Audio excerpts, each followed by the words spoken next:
I read Writers and Lovers by Lily King. This is a reread for me. It is a literary romantic novel. I guess that's right. Literary fiction, insofar as it's written in the realism style. And I think that's how this is also shelved. It's how all of Lily King is put out there. I love Lily King. All of her books are great. Anytime she writes a new one, boom, I'm right there for it. And this one, I think, was the first one of hers that I read. And every time I come back to it, it is great. The story is about a young woman named Casey who is turning 31. That's funny. I called a 31-year-old young. I guess it's showing my age. And she is kind of stuck in life, or she feels that way, where she doesn't have any kind of career. She's an aspiring writer, but she hasn't finished a novel. She doesn't have any representation. She doesn't really have an artist community anymore because all of the other artists that she was friends with have given up on being an artist and have moved into quote unquote real jobs, like being accountants and realtors and stuff like that. While Casey continues to wait tables and write in her free time and is struggling financially to pay back her student loan debt and deal with medical costs and also a career that's kind of going nowhere.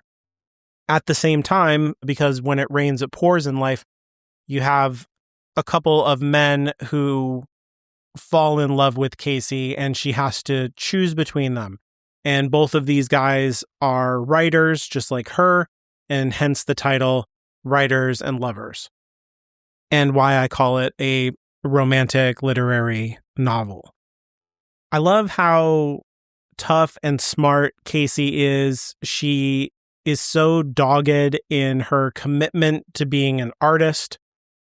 And so she has arranged her life in such a way that gives her a lot of time in the mornings or evenings, whenever she can fit it in there, to continue with her writing craft and work on a novel that she's been working on for a long time.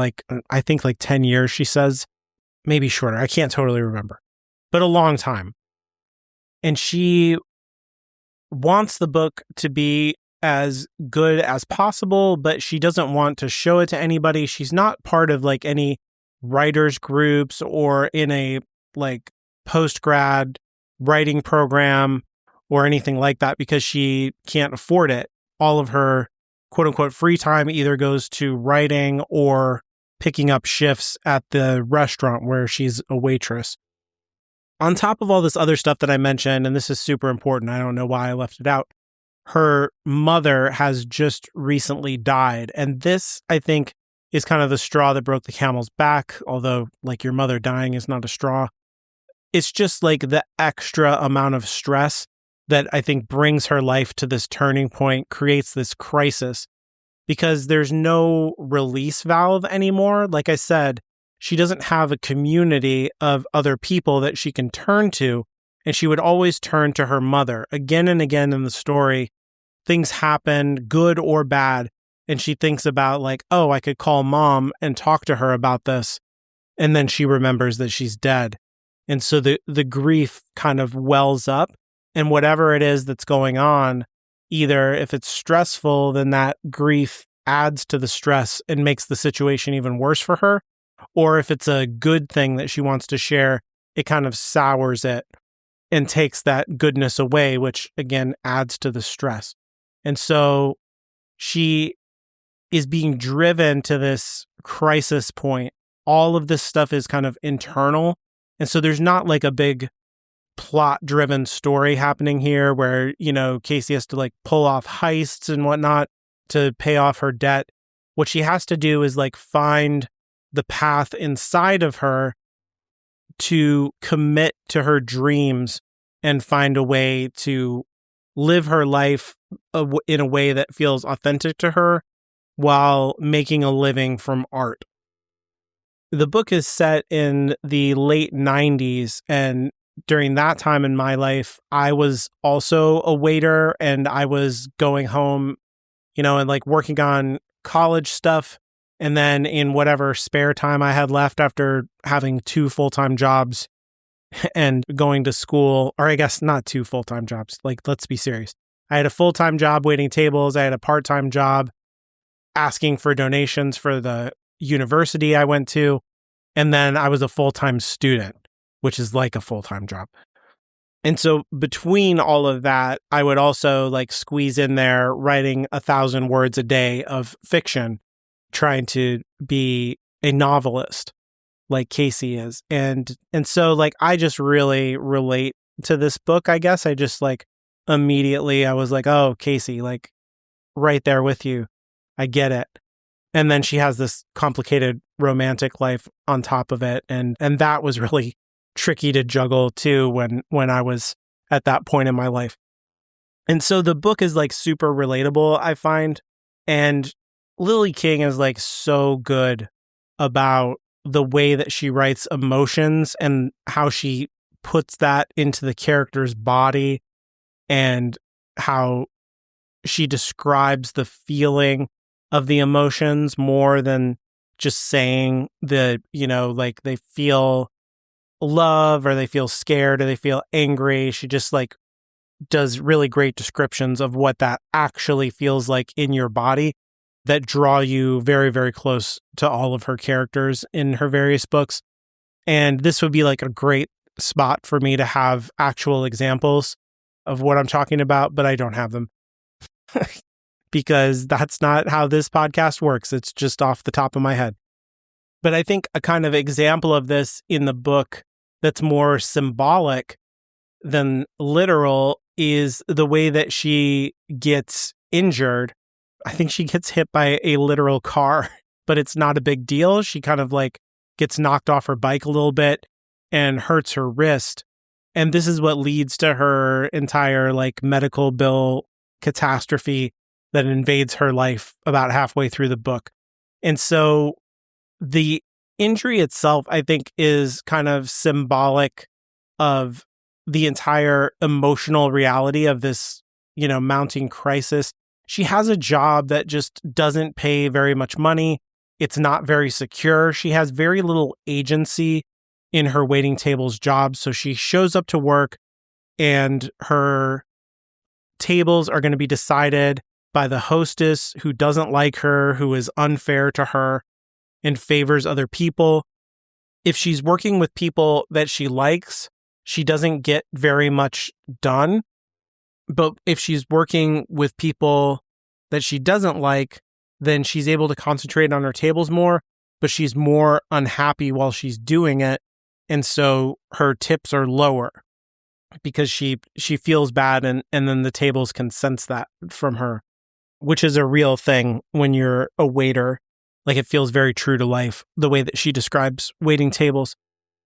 And so the point being that she just doesn't have much control over things. The cooks cause her a lot of problems. When she asks for favors from them, they're mean to her, or one cook in particular is anyway. And then that guy ends up taking over the kitchen. And so the place becomes a real nightmare for her to deal with. And she just doesn't have any, I guess I just keep coming back to this phrase, agency over her job. And that makes it super stressful because it's the only source of money and security that she has in her life. And so when she injures her wrist by getting knocked down on the bike, this directly affects her ability to wait tables because then she can't carry the trays of food and drinks and stuff like that. This is a big part of her job and she needs help. And even her boss, I think, yells at her at some point that if you're not carrying food, then you're literally not a waitress. Like that is what a waitress is. And so the injury demonstrates the way in which she is failing at her job and that this job is just not the right fit for who she is. And in a lot of ways, she uses the job to cope with the stress in her life. When she goes home at night, she finds that she's not able to sleep because she is alone with all of her anxieties and grief and pain. But when she's at work, it's so busy and there's so much to do that she just has to throw all that stuff aside and not feel her feelings, and instead let the work just carry her through time. And that's much easier to do than to deal with everything that's churning inside of her.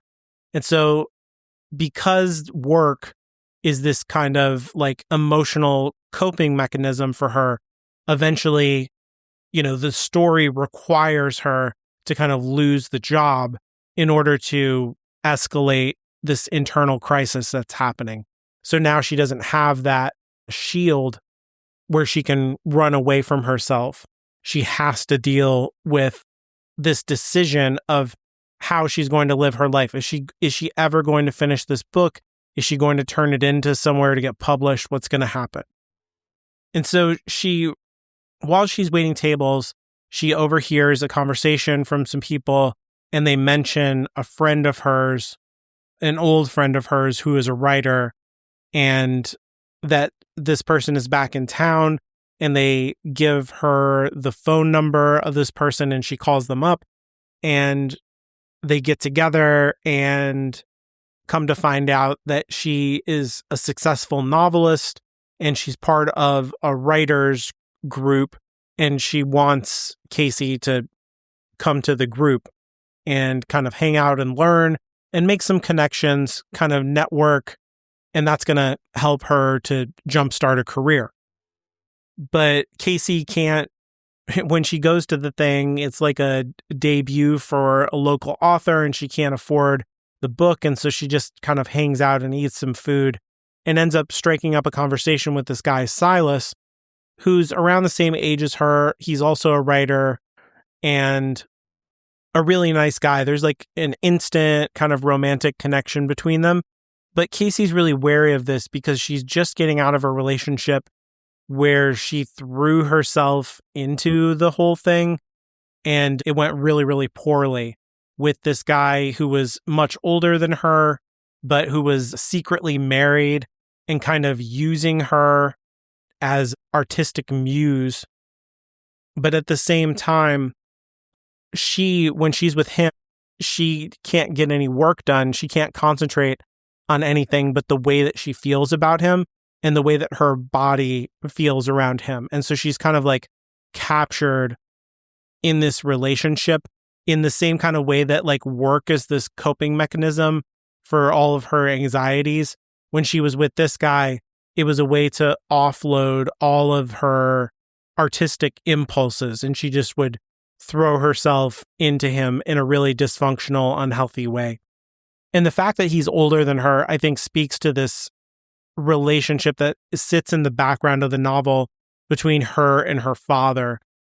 So her father is this not very good person, like he's a bad guy, wasn't a great father, but worked at her high school and was part of a group of people who were peeping on the girls in the girls' locker room when they were changing.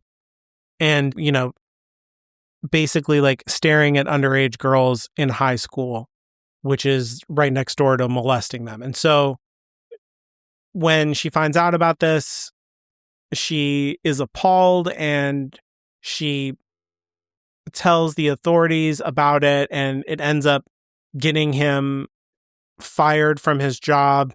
But the school tries to like cover up what exactly happened, like why he's leaving. And they say that like he's voluntarily retiring, and they throw him a party and all this stuff, which is really gross. And so there's this, while she loves her father and he raised her to be a professional athlete, and she's really, really good at golf. And that was down to her father's training and also like all of the energy that he put into taking her to different tournaments and spending a lot of time with her in that way. And while she was proud of her ability to do that, it was never a thing that she felt passionate about. It was about pleasing him and a way for him to vicariously live out his dreams of being a professional athlete. And so like the point being that like their entire relationship is very dysfunctional and broken. And I think that sits in the background of Casey's psychology and the way that she's interacting with the men in this story.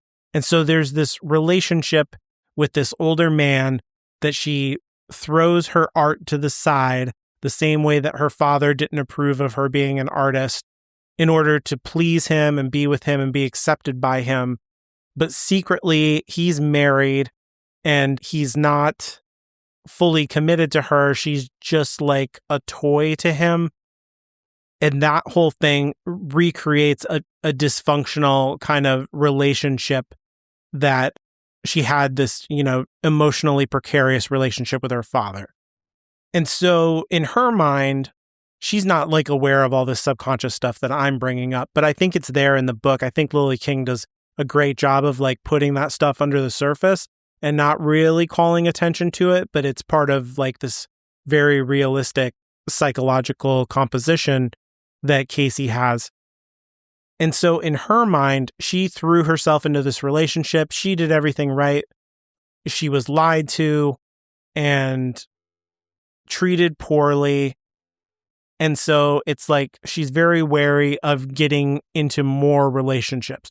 And so despite being really attracted to this guy, Silas, she's not eager to make any kind of romantic moves right now because her life is just so stressful and crazy anyway. And she wasn't coming to this writer's thing looking for that kind of thing in the first place. The party is being thrown for this local writer named Oscar, and Silas is very skeptical of Oscar. He feels like he's pretentious, that he has too many rules, and he's just all around skeptical of Oscar. And Oscar seems very dismissive of Silas. They don't get along with each other. They're really opposites in a lot of ways. Oscar is an older guy. He's older than Casey. I think he's like in his mid-40s. He's got a couple of kids, and he's going to end up being the other side of the love triangle because he ends up going to Casey's restaurant and she waits on him and she recognizes him as like an important local famous author person. But when he goes to get food, he's going with his two young sons, who I think they're both under 10 years old, so they're quite young. And they want to buy their father a birthday lunch, and it's very cute. Like, they give her a pile of money. They don't understand how money spends or how much anything costs in the world. And she just like covers the expense so that they feel like they bought their dad lunch. And the whole thing is like very charming and cute. And she does a good job of taking care of them. And there's a kind of connection and attraction between her and Oscar. Oscar seems way more into her than she is into him. She's more into this relationship with the boys, I think. She just finds them like adorable kids.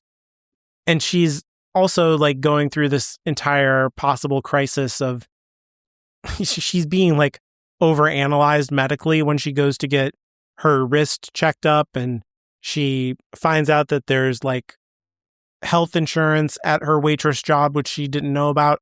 And so she signs up for the insurance and she starts getting like checked out by all of these specialists, and she gets a gynecological exam and stuff like that. And they tell her like they're worried that she might have some kind of serious condition that could prevent her from having kids.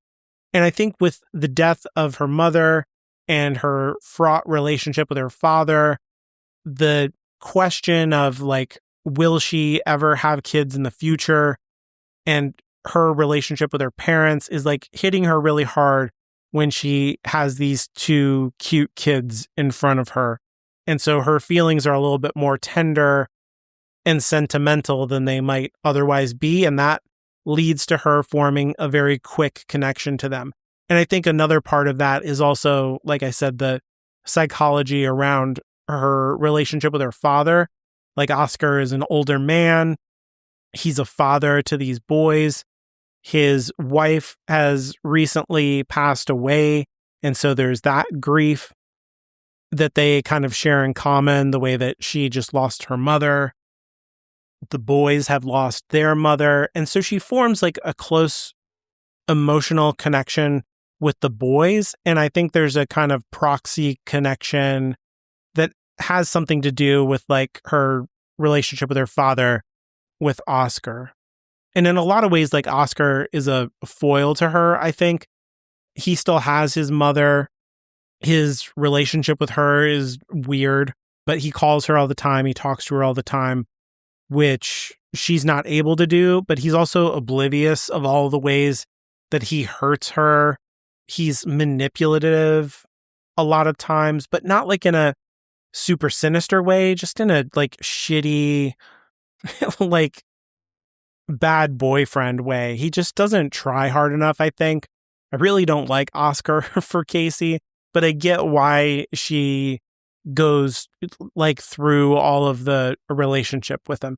So in any case, she waits tables on him and they have a connection, and he leaves her his number, and then they end up going on a few dates. And at the same time, Silas has scheduled a date with her, but then he kind of freaks out and says that he had something else he had to do, and he goes on a road trip across the country, which she takes as a really bad sign and makes her angry, like naturally so, because it's very flaky and weird. And at the same time, Casey is working on her book and comes to find out that the crappy little apartment that she lives, which is like an attic space to a garage of this rich guy's house, is going to be sold out from underneath of her. He's selling his property. And so he tells her she's going to have to get out of there in a few weeks. And this is, yet another source of stress for her, another thing that she has to deal with. She starts looking at different places to move to, and at the same time continues to work on her book and finally finishes it. And so now that it's finished, she gives the book to her friend who brought her to the book club, and she reads it and she really, really loves it, and she thinks that it's great, which is a big relief to Casey, and she's too scared to show it to Oscar. Silas comes back from his road trip, and he's around sometimes, and she talks to him about stuff and writing, but she doesn't like show him her work. It's really this connection with her friend that like puts her on the right track, I think, and not the relationships with the men so much. It's just yet another kind of crisis point in her life. And so her problems are not solved by falling in love the way that a straight up, genre romance book, I think, would be. Instead, there's a need to have this kind of internal growth. And then the rewards of that are reflected in the world, where she gets a different job and she gets the right boyfriend and things like that. And so those are not the thing that solves her problems, I guess is what I'm saying, but those are the fruits of her solving her own problem inside of herself. So in any case, she finishes the book. She gets some suggestions from her friend on how to improve it, but also some different people to send it to get representation and send it to publishers and stuff like that. And so she starts doing that, and she's really excited about the possibilities there, but also worried about rejection, and that like this is her big chance to become an artist. And it's kind of like do or die. If this doesn't work, then she's going to have to figure out a whole new way to live her life. In the meantime, she goes out on some dates with Oscar. He is, like I said, kind of manipulative, just like does these weird things that like annoy me, where he'll like get way up close with her and kind of peck her on the mouth and then say a thing and then peck her again and say a thing. It's just weirdo behavior. Instead of like, she has these kisses with Silas that are more soulful and like carry her away in her body and leave her full of wanting and frustration in a way that like Oscar does not excite her in the same way that Silas does, I guess is what I'm saying. And things get worse and worse at the waiting table place. Like I said, the cook who she doesn't get along with takes over as the head chef. And so now she has to deal with this guy all of the time. And the owner seems like a kind of idiot. He's a professional sports guy who bought a restaurant franchise and doesn't really understand what he's doing in running it and just makes decisions that are not great for the restaurant. I love all the little community that's in there and the comfort that it brings to her, and the talking about sitting around and rolling silverware and stealing bites of food here and there, and a few minutes of break out behind the place to like talk about your problems with your work friend and all of that stuff. Like, restaurants and working in restaurants, being a waiter feels like such an emotional war zone. It's such like a high pressure, relentless situation that all of these like stolen moments are very real. It's exactly what it's like to work in these kind of places. And the comfort is like really, really deep because of the contrast of the high stress environment.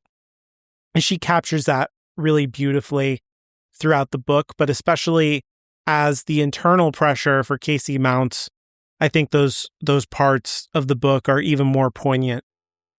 And then finally, she gets a call back from an agent who's interested in representing her. This is going to be her first book ever. She's like an apprentice agent, but to an agency that Casey has respect for. And so this would be like their first time for both of them, kind of a thing. But in taking this call to be like getting her book accepted to an agency and talking over all the things, it ends up making her be late for work, which is kind of like puts her on the thinnest of ice with her job. And when she talks over this whole agency thing with Oscar, he's like, agents don't know what they're talking about. It's probably not that good. Like, who even cares? What you should really do is like quit your job and move in with me. The kids love you. I love you. You should just like be my kind of live-in wife or babysitter. I think he thinks of her more like a live-in babysitter that he gets to sleep with than anything else. And she is like leery of this choice, but she is going to lose her place, her place to live. And she's on thin ice with her job. This would kind of solve some problems for her. But at the same time, she can sense, I think, from Oscar that he has a deep professional jealousy, especially with other women writers, that he would not be supportive of her artistic ambitions in the same way that Silas, whenever she talks to him about like, I got an agent, here's what my book is about, he is thrilled for her. There's no jealousy, there's no resentment. He's like really, really proud of her and allows her to like bask in that moment in a way that feels way better to me. He's like the right guy for her if she needs a guy at all. And so eventually things come to a head at her job and she gets fired because some guys are being jerks and they grab her and she doesn't let it fly and she gets really loud about it. And she's just like fed up with men on a certain level. And yeah, it gets her kicked out. And then Oscar has to leave for a weekend to go to a writer's thing. And so literally hires her as a babysitter, and she really needs the money. And so she takes it and she stays over at his place with him gone to take care of the boys. And she just really loves spending time with the boys and the relationship that gets cultivated there with them. And it kind of like, I think it heals something in her about losing her mother, about her bad relationship with her father, to spend that time with them and to see that if she ever did have kids, that it wouldn't be a disaster. Like she could have a good relationship with kids. She's a dependable person. She is a real adult, which is a thing that she is not totally sure about herself. She has like imposter syndrome, but about adulthood, And this opens up the possibility for the next job that she gets an opportunity to take. And so she gets a teaching job at the end of the book, being a high school English teacher type position. And so I think this is an evolution of her relationship with the boys, that these are also children, but like older children, young adults. And she's already proven to herself that she can be a good mentor and, a good watch person for a guardian for young people. And in a way, it recoups the relationship that her father had. Her father worked at her high school. Now she's working at a high school, but she's not doing it in this abusive, exploitative way. She's cultivating an appreciation for literature and for the experience of reading over the analysis of reading and things like that, rather than, like I said, the exploitation. And so there's I think a kind of psychic repair that's happening where she demonstrates that she can be a better parent than her father. She can be a better teacher than her father, a better guardian to young people than her father. And so that helps her to have more confidence in her relationships with people. And she is able to finally make this choice that she's going to dump Oscar and not be with him because he's not the right choice for her. And I think all of that comes from this kind of internal work of confidence and finding herself through these various choices that kind of prove that she is not her father's daughter in particular ways.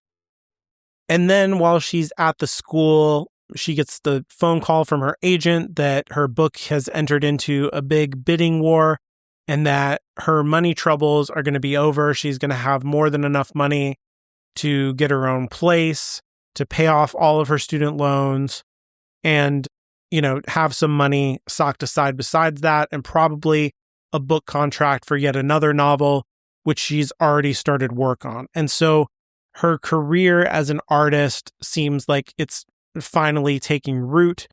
She's found a better, more stable job where she has more control over how things happen in being a teacher. And when she tells Silas about all of this, he is appropriately happy for her and excited. And she is able to surrender to the attraction that she has for him and start a more meaningful relationship with him that is, I just think, all around more appropriate. Like, they're closer in age, they're closer in temperament, and it's more healthy and adult than any other relationship that she's had. And since, like I said, she's put a lot of this psychic damage that's unconscious from her father aside by working out, the various things, it makes room for having a person like Silas in her life who genuinely appreciates her and is actually excited for her to be the artist that she wants to be. She doesn't have to set aside any of her dreams or regulate his emotions for him in the ways that she's been doing with all of these other men.